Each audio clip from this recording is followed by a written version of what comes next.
કચ્છ જિલ્લા કોંગ્રેસની નવી રચાયેલ કારોબારી સમિતિની પ્રથમ બેઠક શનિવારે ભોજરા એકમ ભવન ખાતે મળી હતી। જિલ્લા કોંગ્રેસ પ્રમુખ વી.કે. હુંબલના અધ્યક્ષ સ્થાને મળેલ બેઠકમાં કારોબારી સભ્યોએ કચ્છ જિલ્લાના વિવિધ સાંપ્રત મુદ્દાઓ અને પ્રશ્નો અંગે પરામર્શ કર્યો હતો। જિલ્લા પ્રમુખ વી.કે. હુંબલે જણાવ્યું હતું કે કચ્છવાસીઓની વિવિધ સમસ્યાઓને લઈ જિલ્લા કોંગ્રેસ દ્વારા લડત ચલાવવામાં આવશે। આ ઉપરાંત ભુજમાં 24મી નવેમ્બરના આયોજિત ગુજરાત ખેડૂત સંઘર્ષ સમિતિની લડત અને ધરણાને કોંગ્રેસ દ્વારા સમર્થન અપાયું છે। કચ્છના તમામ ખેડૂતોને આ લડતમાં સામેલ થવા આહવાન કર્યું હતું। ગુજરાતની ખેડૂત વિરોધી સરકારને જગાડવાનું કામ કચ્છ કોંગ્રેસ દ્વારા કરાશે। ખેડૂતોને જમીનના વળતર કંપનીઓની જોહુકમી સામે કોંગ્રેસ કિસાનોના પડખે રહી ન્યાય અપાવશે તેવું વધુમાં ઉમેર્યું હતું। કચ્છ જિલ્લા કોંગ્રેસ સમિતિની કારોબારી સમિતિની મિટિંગ રાખવામાં આવેલી હતી।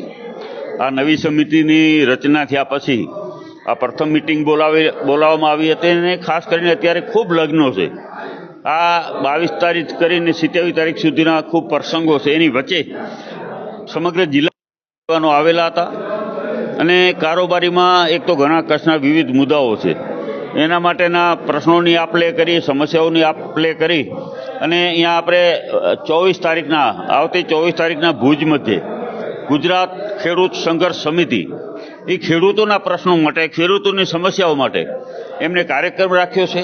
આ કાર્યક્રમ હમીરસર તળાવના કિનારા ઉપર રાખ્યો છે અને જે ખેડૂતોના પ્રશ્નો છે, ખેડૂતોની તકલીફો છે, હમણાં ખૂબ આપણે વીજ લાઈનો, વીજ કંપનીઓ જે ખૂબ ખેડૂતોને હેરાનને પરેશાન કરી રહ્યા છે, ત્યારે ખેડૂતોના હક માટે, ખેડૂતોના અધિકાર માટે એક ભુજ મધ્યે સુંદર મજાનો કાર્યક્રમ 24 તારીખનો છે।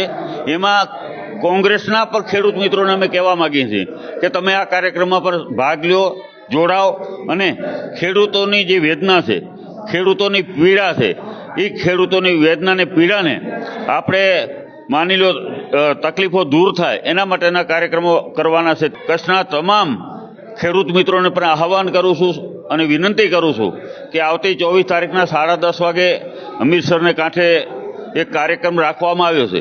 આ કોઈ રાજકીય કાર્યક્રમ નથી, માત્ર ને માત્ર ખેડૂતો માટેનો કાર્યક્રમ છે। તો તમામ ખેડૂતો જોડાય આમાં।